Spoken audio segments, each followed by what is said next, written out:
Pasamos ahora a la siguiente presentación, que lleva por título Tecnologías compactas comercializables de alto rendimiento para la reducción de compuestos orgánicos volátiles en plantas de tratamiento de residuos de la UE, disminuyendo las emisiones de CO2 y el consumo de energía. La va a presentar Gloria Sánchez, que es licenciada en Química por la Universidad de Barcelona, máster en Ingeniería Ambiental, máster en Prevención de Riesgos Laborables y Técnica de Prevención en las 3 especialidades. Desde 2009 trabaja en el sector público de la Dirección de Servicios de Prevención y Gestión de Residuos del Área Metropolitana de Barcelona y ahora como responsable de la sección de Calidad y Procesos. Cuando quieras. Buenos días, gracias Lucía por la presentación. Este proyecto se reduce a llamarlo Life Abate, no este nombre tan largo para simplificar. Como ha dicho Lucía, trabajo en la Dirección de Servicios de Prevención y Gestión de Residuos. Damos servicio a los 36 ayuntamientos que tenemos en el área metropolitana, Barcelona y los 35 de alrededor. Entre las responsabilidades que tenemos es el tratamiento de residuos, no la recogida, solo el tratamiento. Movemos 1.400.000 toneladas anuales de residuo y disponemos de 12 instalaciones. A grandes rasgos, este proyecto está centrado en España, todos los socios son españoles, no hay ninguno que sea internacional, de Europa, del resto, o sea, de fuera de la frontera española. El presupuesto es de 3,2 millones de euros y la cofinanciación europea es del 60%. Empezó en octubre del 2023 y acabará en octubre del 2027. El coordinador, el beneficiario, es la Universidad de Valladolid y los socios de este proyecto son Aeris Tecnologías Ambientales, Sociedad Limitada, que antes nos ha hecho de moderador Óscar, el área metropolitana de Barcelona, Calfrisa, que es un suministrador de equipos de tratamiento de aires, la Universidad Politécnica de Cataluña y FCC Medio Ambiente. Las ubicaciones de nosotros queremos hacer un prototipo, un piloto demostrativo, por eso es un proyecto LIFE, porque es una escala semi-industrial, y lo queremos probar en 2 instalaciones de tratamiento de residuos. Una de ellas es en Barcelona, en el Ecopark 3, el que está en la zona Fórum, y el otro es en las Dehesas, en Madrid, que es una planta de tratamiento de fracción orgánica de residuo municipal. Aquí tenemos los logos de todos los socios del proyecto. ¿Cuál es la problemática? La problemática que tenemos nosotros es la siguiente. Tenemos 4 instalaciones grandes de tratamiento mecánico biológico. La que mueve menos caudal es la del Fórum, donde vamos a poner el piloto, que son 100.000 metros cúbicos la hora, pero el resto está moviendo entre 360.000 normals metro cúbico la hora a 500.000 normals metro cúbico la hora. Esto quiere decir mover muchísimo caudal de aire. Como ha explicado antes Tony, nosotros fuimos la primera planta que pusimos el biofiltro avanzado de toda España, ¿vale? Fue el Ecopark de Barcelona, fue el pionero. Realmente es un sistema de biofiltración que funciona muy, muy bien, es súper eficaz. Nosotros tenemos en las plantas que mueven estos caudales tan grandes, porque además es un sistema más económico en principio para tratamiento, tenemos el biofiltro avanzado en el Ecopark 1 y en el Ecopark 2 y tenemos turba irlandesa, que es como un avanzado vegetal, en el Ecopark número 4. ¿Vale? Y en el Ecopark 3, como he dicho antes, es una oxidación térmica regenerativa, que es un proceso térmico. Claro, quemar 100.000 metros cúbicos de aire pues consume muchísimo gas natural también. Y en este caso no pueden ponerse como objetivo reducir el gas natural porque con la Administración eso no es negociable, o sea, se ha de tratar todo el aire. Estas plantas trabajan a depresión y se ha de tratar el aire porque no queremos quejas con los ciudadanos. ¿Qué nos hemos propuesto como objetivos? En principio, a ver si podemos ser más eficaces con el tema de tratamiento de olores, con el tema de biofiltración avanzados lo veo un poco difícil, pero sí que queremos reducir la superficie que tenemos con estos biofiltros avanzados, pues la superficie requerida es muy, muy grande por estos volúmenes que estamos moviendo de aire. Y después, pues intentar bajar los costes de lo que sería el consumo de consumibles, sobre todo el gas natural que se está gastando en la oxidación térmica del Ecopark 3. Y después aprovecharíamos en el proyecto el CO2 que estamos generando en las propuestas que os vamos a explicar para introducirlo en agricultura o en lo que sería jardinería ornamental en un invernadero.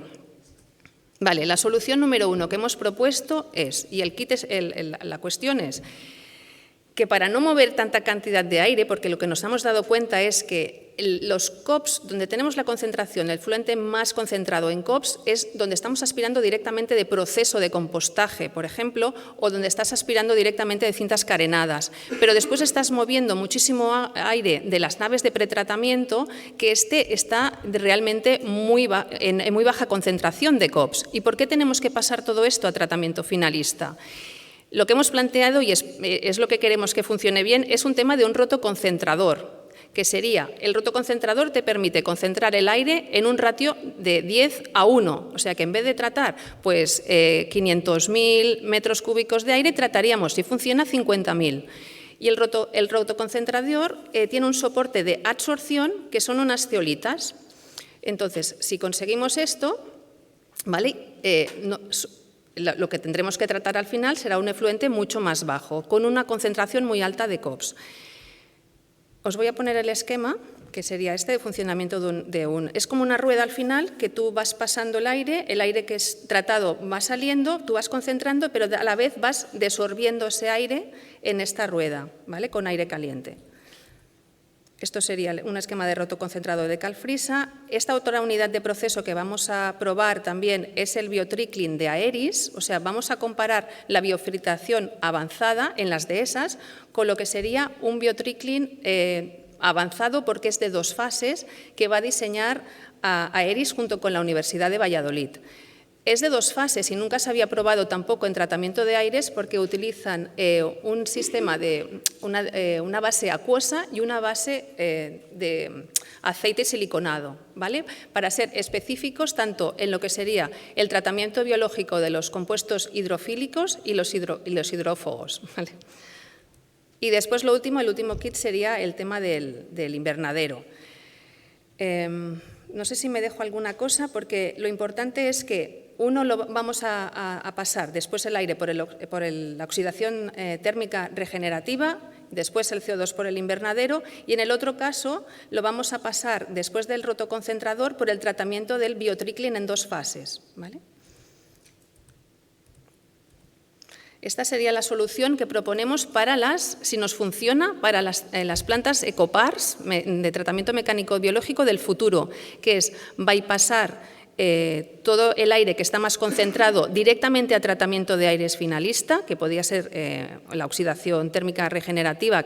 Esto habría que disponer de toda una sesión, porque aquí, por ejemplo, tienes que tener una calidad de aire con muy baja concentración de polvo. Entonces, la oxidación térmica se usa en el Ecopar 3 porque ellos no tienen ni compostaje ni afino, ¿vale? Y pasaríamos directamente, lo que he dicho, las altas concentraciones directamente a tratamiento finalista.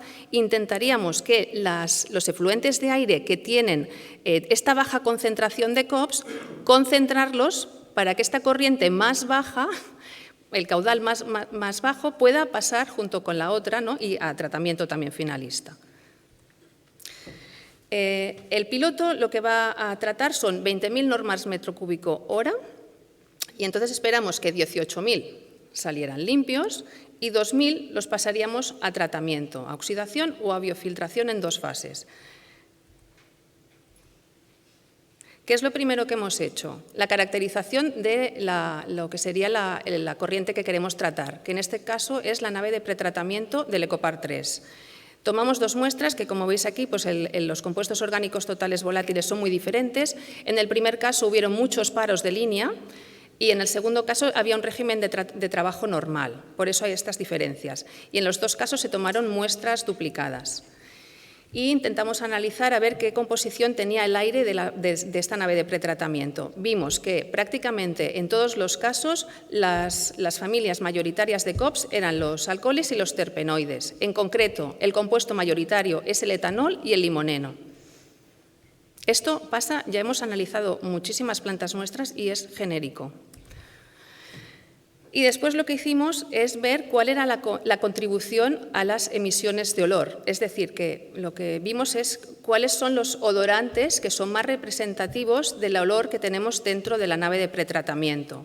Y al ver la contribución por olor, nos dimos cuenta que las familias, que no son las mayoritarias, pero sí las que más contribuyen al olor, porque tienen un umbral de olor mucho más bajo y es más fácil de detectar por la nariz humana, eran los aldehídos, los ésteres y los ácidos en todos los casos. Y en concreto, los compuestos que generan el olor en esta nave de pretratamiento eran el acetaldehído, el butirato de etilo y el ácido butanoico. Detectamos unos 115 compuestos, esto lo he explicado antes, pero ¿qué hacemos para la selección de las zeolitas? Porque ahora el kit de la cuestión está en escoger las zeolitas que funcionen, que sean capaces de absorber los compuestos que yo tengo en estas naves. Los rotoconcentradores ya se utilizan en la industria, pero se utilizan en la industria para automoción, por ejemplo, en cabinas de pintura. O sea, nunca se ha probado en el tema de tratamiento de aires de residuos. La priorización que tenemos es siempre captar los COPs que son más nocivos para la salud humana, los que están en mayor abundancia, evidentemente el etanol y el limoneno. Después, respecto de los BTEX, pues los que están en mayor abundancia, el metaparachileno frente al ortochileno y siempre el metaparachileno frente al estireno, porque son los que tienen más abundancia, ¿vale? 2 minutos. Sí, y ya hemos visto que tendremos un problema con la captación del acetaldehído porque es una molécula muy pequeña que las zeolitas no van a ser capaces de retener. Las zeolitas tienen una estructura cristalina muy complicada que les da muchísima porosidad, ¿vale? Bueno, te permite retener muchísimo. Son 250 tipos aproximadamente que hay en el mercado. Nosotros hemos probado 7 tipos de zeolitas distintas y la selección de la zeolita también va a ser que sea hidrófoga y con una operatividad de humedad de más del 80%, porque el problema es que en Barcelona la humedad en verano es altísima, alrededor del 86%, cosa que en Madrid no va a pasar. Estas son las pruebas que se han hecho de las zeolitas en campo. Hemos probado zeolitas granulares y zeolitas en polvo. La primera, porque era más manejable, fue la zeolita granulada, pero no nos resultó para nada. O sea, lo que hicimos fue medir a la entrada y a la salida y además nos ayudó Odornet a coger muestras de olor a la entrada, a la mitad del test y al final. Después probamos porque tenía una especificidad mucho más alta y era capaz de retener mucho más lo que era la zeolita polvorulenta, pero la polvorulenta, pues como veis aquí en las fotografías, pues se escapaba y la verdad es que tampoco funcionó el experimento. Así que hicimos una especie de sándwich entre granular, polvorulenta y granular y tuvimos muy buenos resultados. La selección de las zeolitas vemos que para esta opción que hemos probado, que hemos testeado, que es combinar las zeolitas, al inicio aquí tenéis todas las familias, en naranja está lo que es la entrada y en gris lo que es la salida, había un 79% de absorción a la entrada y cuando se acabó el experimento teníamos un 70% de absorción después de 200 minutos. La parte de preparación del inóculo del biotricle en 2 fases la hace la Universidad de Valladolid. Ahora mismo pues están enriqueciendo, la base era un inóculo de lodos de depuradora y esta sería la alimentación cómo están alimentando las bacterias. Después de 100 días, porque primero se tenía que adaptar la biología, después de 100 días añadieron lo que sería la fase, primero trabaja en fase acuosa y a los 100 días añaden lo que sería la fase de silicona-aceite y también vemos que la respuesta es mucho mejor a los compuestos cuando añadimos las 2 fases. Este es el impacto previsto, os lo he explicado antes, reducir la huella de carbono, sobre todo, reducir consumo energético, ¿vale? Pero, ¿qué es lo fundamental? Que si esto funciona, pues será un ahorro para todas las plantas y además queremos que se introduzca como mejor técnica disponible en el tema de tratamiento de residuos. Y esto sería todo. Gracias.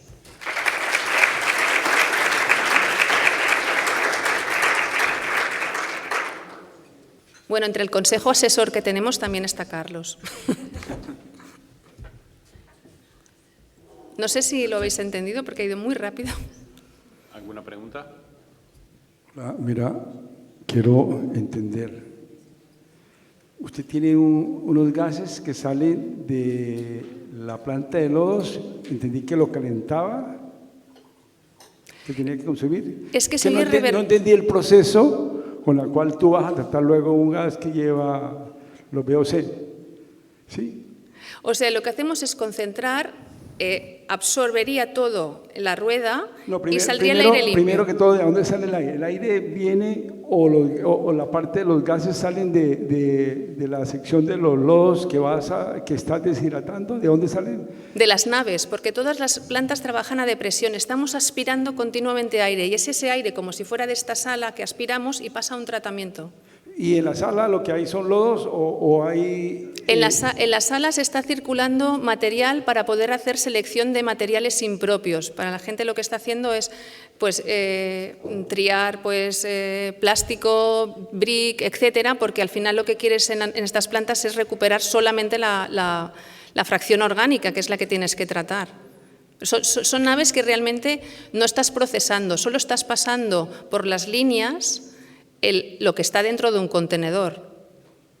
Pero no es un proceso propiamente en un pretratamiento, es un pretratamiento mecánico, no es biológico.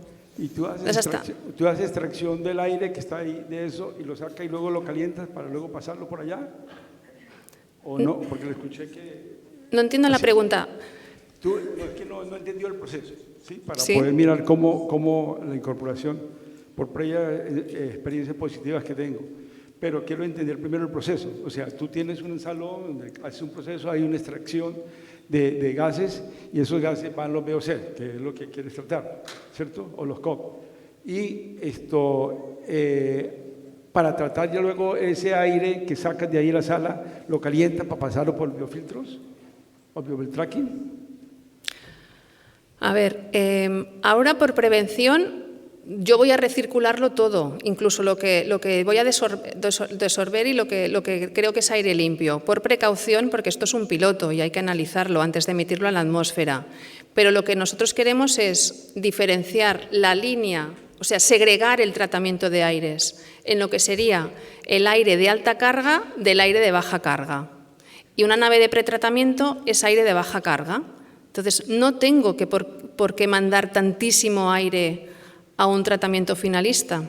Es que el consumo de una planta de estas, el mayor consumo es el energético, porque los ventiladores no paran, están 365 días, 24 horas. Entonces, queremos segregar los flujos de aire y tratar menos.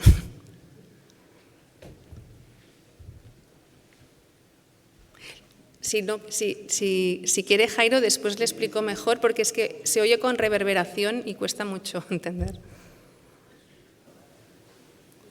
Con respecto a otra duda, con respecto al tema este, a ver si he entendido bien, que pasa del 79 al 70 en 200 minutos, la eficiencia, digamos, de las zeolitas.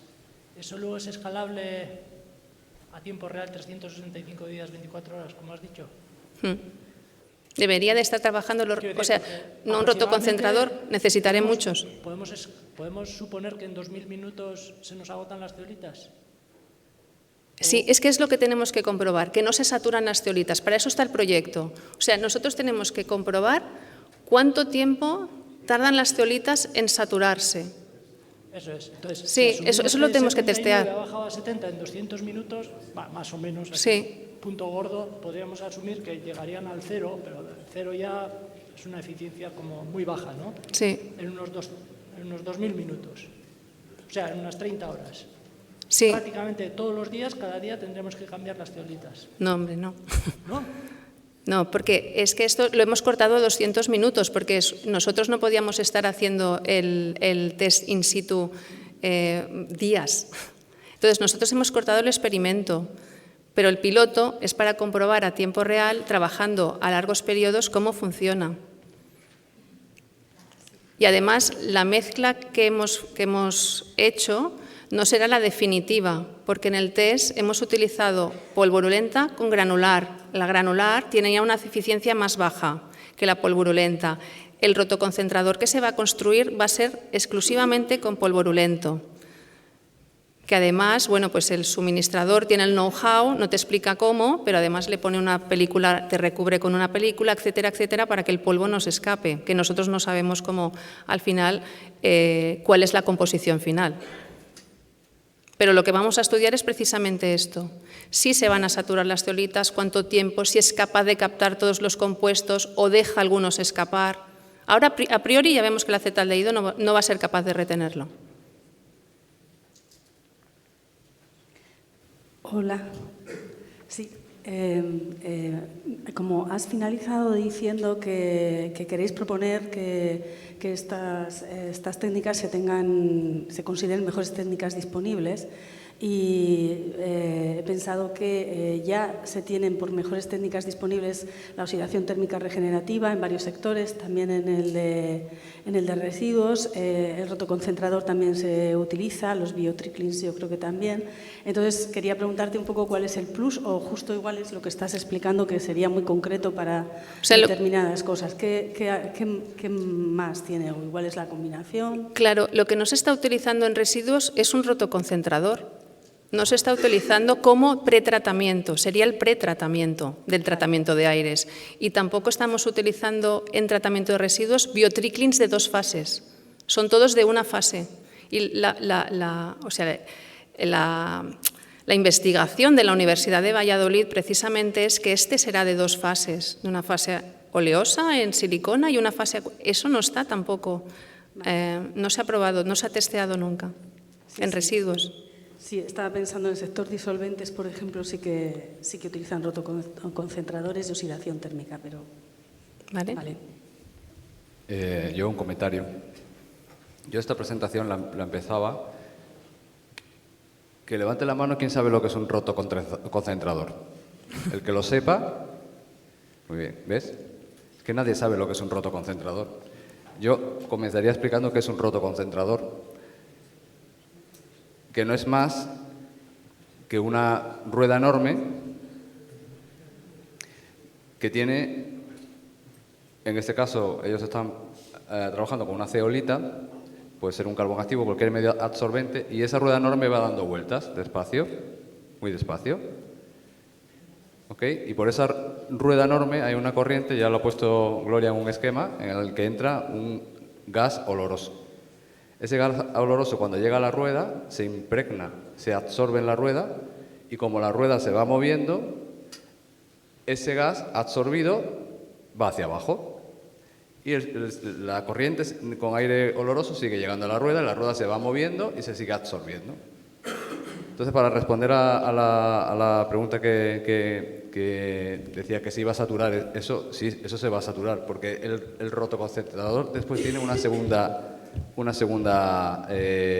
fase, que es la desorción. Cuando el rotoconcentrador, cuando esa zeolita con la absorción llega a abajo lo que hay es un calentamiento. Ese calentamiento lo que hace es todos esos compuestos orgánicos volátiles que estaban absorbidos se desorben. ¿Qué ocurre? Que tú lo que tienes al final abajo es un gas con una concentración muchísimo mayor de compuestos orgánicos volátiles que la que tenías arriba, y a un volumen mucho menor. Es que absorbes y desorbes en continuo, que es lo que quizá no se ha entendido. Absorbes y desorbes en continuo. Eso es. ¿Y qué pasa? Que esto funciona fenomenal en industrias que tengan, en refinerías, que trabajen con compuestos orgánicos volátiles y tal, de muy alta concentración. Funciona fenomenal y se usa y va genial. ¿Qué es lo que aporta este proyecto? Pues es decir, vamos a usar una tecnología que se usa habitualmente en un tipo en un sector, y vamos a usarlo para residuos. Vamos a ver si la concentración de compuestos orgánicos volátiles de nuestros residuos es suficientemente alta para que la podamos meter en un rotoconcentrador y después desorberlo y ver si es una tecnología efectiva. Así que yo creo que me parece que es una idea fantástica, y si sale... Bueno, el trabajo que han hecho es enorme. Ya solo han mostrado una pequeña parte, pero realmente han hecho un trabajo enorme, y si al final tiene éxito, que yo tengo mis dudas, entonces si al final tiene éxito, la verdad es que sería una mejora significativa en el tratamiento del olor. O sea, desde luego. Era un comentario, no era una pregunta. Muchas Gracias. gracias, Gloria.